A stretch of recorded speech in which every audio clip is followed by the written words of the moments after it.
யாருமே பேசல ப்ரொஃபசர் அவன சார்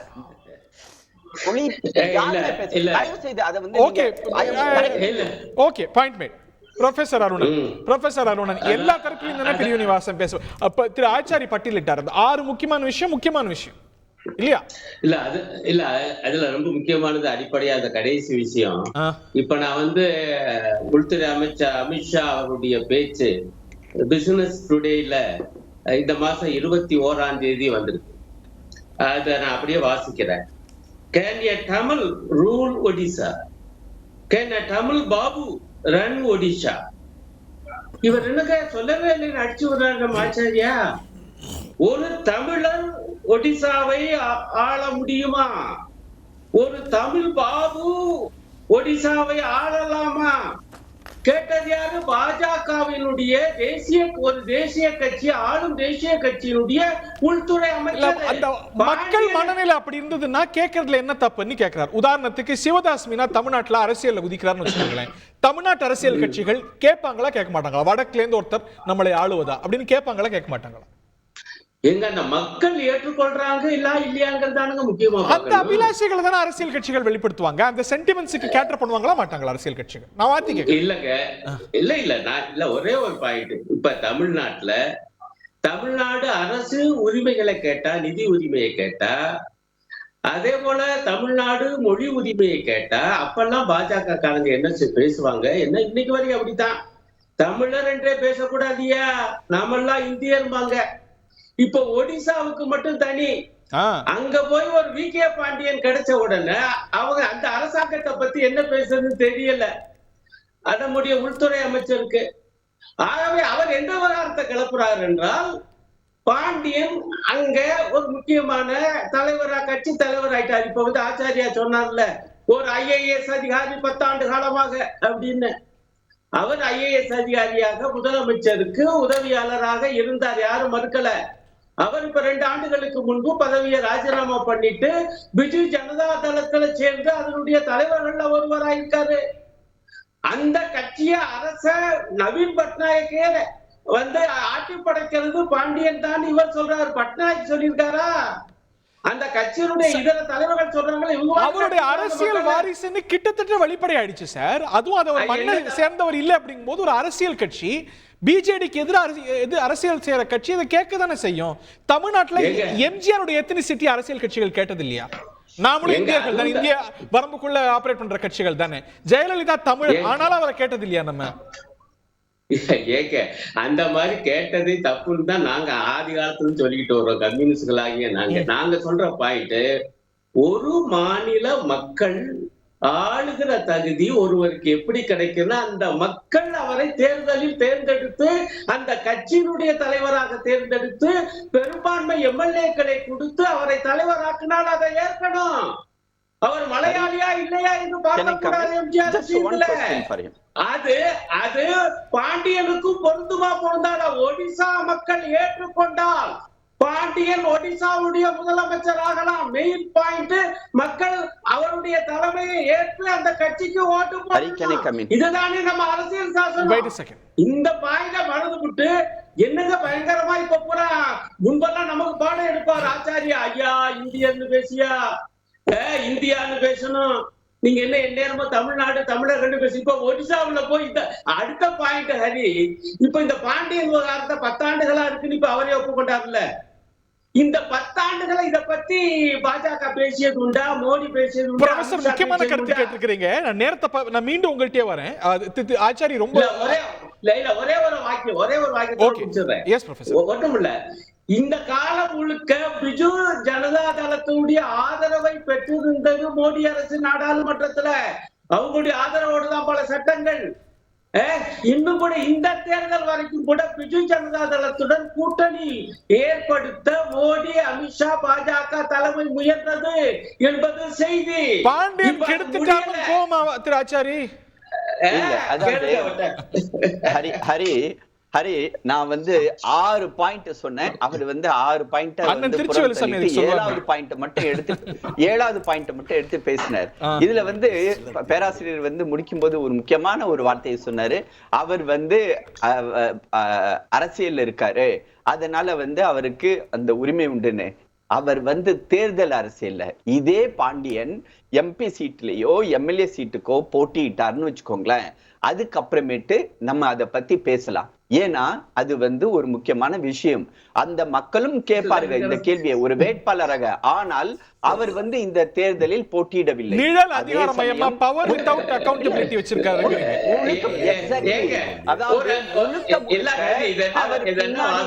அவர் கண்ட்ரோல் பண்றத கேட்கறதுக்கு உரிமை இருக்குதா, உரிமை இல்லையா? அவரை கேளுங்க, அவர் மொழி மாநிலத்தை ஏன் இருக்கிறீங்க தான் கேள்வி. அவரை கேளுங்க, நல்லா கேளுங்க. இல்ல பேராசிரியர்கிட்ட ஒரே ஒரு கேள்வி. இன்னைக்கு பினராயி விஜயன் இருக்காரு, கம்யூனிஸ்ட் பார்ட்டியோட முதலமைச்சரா அங்க இருக்காரு. அவர் கூட ஒரு IAS அதிகாரியோ IPS அதிகாரியோ இப்படி இருந்துட்டு அருணன் அவர்கள் கூட அவரை போய் பார்க்க முடியாது. ஏன்னா கம்யூனிஸ்ட்ல வந்து எல்லாருமே தோழர்கள் தான், ஒருத்தவங்க வந்து எந்த நேரமும் போய் சந்திக்கலாம், சிம்பிள் லைஃப் அப்படின்னு பேசுறவங்க. அப்படியாப்பட்ட திரு அருணன் அவர்களை கூட பினராயி விஜயனை வந்து பார்க்க முடியாது, பேசக்கூடாது, அவரை வந்து நான் தான் வந்து கண்ட்ரோல் பண்ணுவேன் அப்படின்னு சொன்னார்னா இவர் வந்து ஒத்துக்குவாரா? இத மட்டும் சிம்பிளா கேட்கிறேன் இந்த கேள்வி. அதுக்கப்புறமேட்டு நம்ம பேசலாம். இல்ல சுருக்கமா ஒரே ஒரு விஷயம் தான். முதல் பாயிண்ட், ஐயா அவர் தேர்தல்ல நின்னாதான் மக்கள் அதை பத்தி பேசுவாங்க. அவர் கட்சி தலைவரா இருக்காரு, எல்லா கட்சி தலைவர்களும் தேர்தல்ல நிக்கணும்னு அவசியம் இல்ல. அந்த மக்கள் இப்ப வருகிற தேர்தல்ல பிஜு ஜனதா தளத்துக்கு ஓட்டு போட போறாங்களா இல்லையான்னு பார்த்து அதை பத்தி முடிவு பண்ணுவோம். அதற்கு முன்பே நீங்க அவர் ஒரு தமிழர் ஒடிசாவை ஆளலாமா என்று பச்சை பிரிவினைவாதத்தை இந்த நாட்டுடைய உள்துறை அமைச்சர் பேசியிருக்காரு.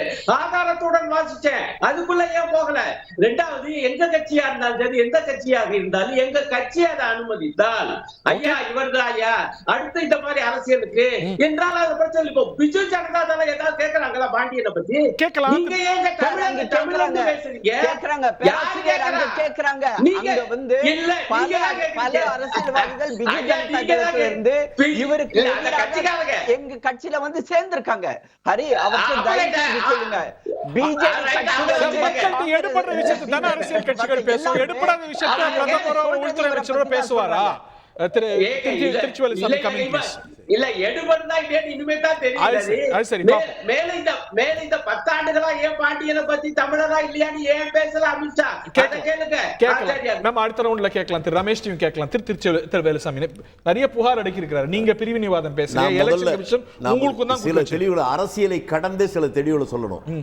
நம்ம நண்பர் ஆசீர்வாதம் சொன்னாரு, ஒரு அதிகாரி அரசியல் பேசலாமா அப்படின்னு சொன்னாரு. நம்முடைய கடந்த கால வரலாறுலேயே ஐகே குஜரால்னு ஒருத்தர், இந்தியாவுடைய உச்சகட்ட பதவி பிரதமர் பதவி, அந்த அவர் ஒரு அதிகாரி தான், பிரதமராக வந்திருக்கிறார். நான் அவரை பார்த்து திரும்பி கேட்கிறேன், உங்க கட்சியில் இப்போ பெரிய முக்கியமான அமைச்சராக இருக்கிற ஜெய்சங்கர், அவருக்கு என்ன அரசியல் பின்னணி? அவர் எப்படி இந்த பதவிக்கு வந்தாரு? VK பாண்டியன் வரக்கூடாது, ஜெய்சங்கர் வரலாமா? ஐகே குஜரால் வரலாமா? அதல்ல நான் இந்த விவாதம் துவங்கினது எனக்கு மனசு வலிக்குது.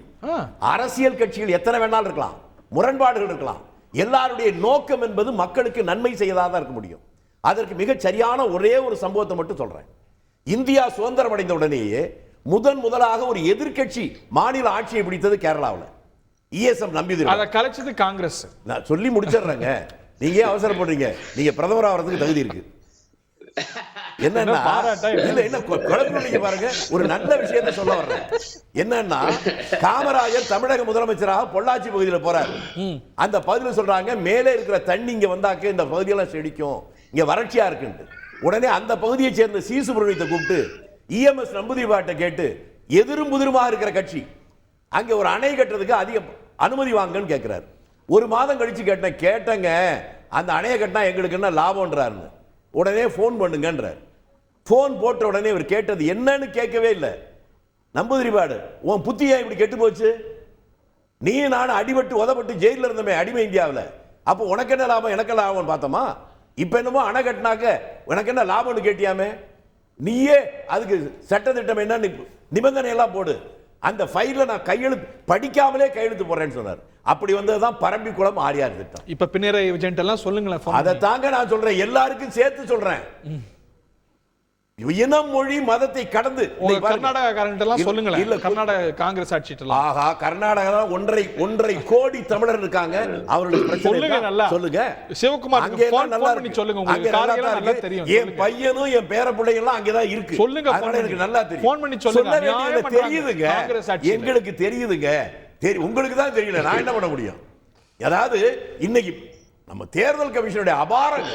இன்னைக்கு தான் உங்க பத்திரிகையில பார்த்த 8 கால செய்தி என்ன? சாதி மதத்தின் பேரால் மக்களை பிளவுபடுத்த குதிரை ஓடுனதுக்கு அப்புறம் லாயத்தை போட்ட கதை தெரியுமா உங்களுக்கு? தேர்தலே முடிய போகுது இப்பதான் சொல்றாங்க. இதுக்கு முன்னால சொல்லிருக்க வேண்டியதானே? நீங்க தான் பேசுறீங்கங்கறாங்க. கான்ஸ்டிடியூஷனை பத்தி பேசுறீங்களா? கான்ஸ்டிடியூஷனை பத்தி பேசக்கூடாது. இந்திய அரசியலமைப்பு சட்டத்தையே பேசக்கூடாது நீங்க சொல்றது எனக்கு வியப்பா. அதை பத்தி தப்பா பேசுறீங்க. தப்பா நாங்க பேசலையே. சட்டத்தின் பேரால் நீங்க அவர் சொன்னாரு நான் இவங்க ஆட்சிக்கு வந்தாக்க முஸ்லிம்களுக்கு இடஒதுக்கீடு கொடுப்பாங்க. இந்திய அரசியல் சட்டத்தில் மைனாரிட்டி என்பதற்கு பல வகை வச்சிருக்காங்க. லிங்குஸ்டிக் மைனாரிட்டி, ரிலிஜியன் மைனாரிட்டி இதெல்லாம் இருக்கு.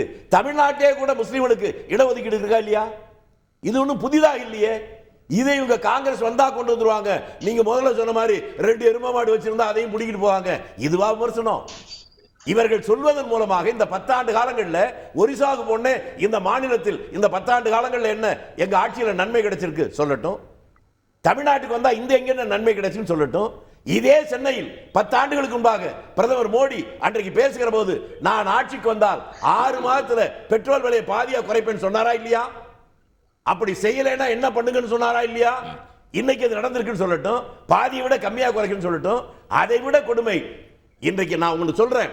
மாற்றுத்திறனாளிகள் அவர்கள் பயன்படுத்துகின்ற வீல் சேருக்கு கூட இன்னைக்கு ஜிஎஸ்டி 18%. இவர்கள் போடாத வரி போடாத ஏதாவது ஒன்று இருக்கா? அதன் வாயிலாக மத்திய அரசு எதுல இன்வெஸ்ட் பண்ணிருக்காங்க சொல்லுங்க? பொதுத்துறை நிறுவனங்களை வித்திருக்காங்க. புதிதாக பொதுத்துறை வரவே இல்லை. ஆனால் இவ்வளவு வரி பணமும் எங்கே போகுது? இதற்கெல்லாம் பதில் சொல்ல வேண்டியவர்கள் அதை சொல்லாம ஒவ்வொரு நாளும் புதுசு புதுசா நீங்க ஆட்சிக்கு வந்தா உங்க கழுத்தில் போட்டிருக்க தாலி எல்லாம் முடுங்கி முஸ்லிம்களுக்கு கொடுத்துருவாங்க என்று சொல்வது ஒரு சாதாரண தெருவிலே போகின்ற சாதாரண மனிதன் கூட சொல்ற வார்த்தை இல்லை. மிக உயர்ந்த பதவியில் இருக்கக்கூடிய ஒரு மனிதர் இப்படி பேசுவது அழகா என்பதை பார்க்கணும். இப்ப அவர் இன்னொன்னு சொன்னார், ஆசீர்வாதம். எங்க நண்பர் தான் அவர். என்னன்னா தேர்தலில் நிக்கட்டும், அதுக்கப்புறம் பாண்டியன் பேசட்டும். நான் உங்களே பார்த்து கேட்கிறேன். நீங்களும் நண்பர் ரமேஷ் சேதுராமன் இப்ப பேசுறீங்கல்ல, நீங்க 2 பேரும் தேர்தலில் நில்லுங்க, அதுக்கப்புறம் தான் பேசணும்னு சொல்றீங்களா? இல்ல திரு ரமேஷ் சேதுராமன் பேசவே இல்லை. பேசலைங்க. இவர் வாதத்துக்கு சொல்றாங்க தேர்தலில் நின்னாதான் பேசணுங்கிறது இல்ல. தேர்தலில் நின்னாமையும் பேச முடியறதுக்கு நீங்களே உதாரணம் தானே. அப்ப பாண்டியனுக்கு மட்டும் அது பொருந்தாதா? அவர் மட்டும் தேர்தலில் நின்னாதான் பேசணும், இல்லைன்னா பேசக்கூடாது என்று சொல்வது, நீங்கள் எதையும் பேசலாம், நாங்கள் சொல்வதை இந்த மக்கள் கேட்டே தீர வேண்டும் என்பதை போல ஒரு அதிகார மமதையில் பேசுகிறீர்கள் என்பதை தவிர வேற ஒன்றும் இல்லை. பாவம் திரு ரமேஷ் சேதுராமன் கூப்பிட்டுருக்கோம், அவர் பேசவே இல்லை. அவர் பேசலைங்க. நான் திட்டலைங்க, நண்பர் திட்டதை அவர் ஞாபகப்படுத்தி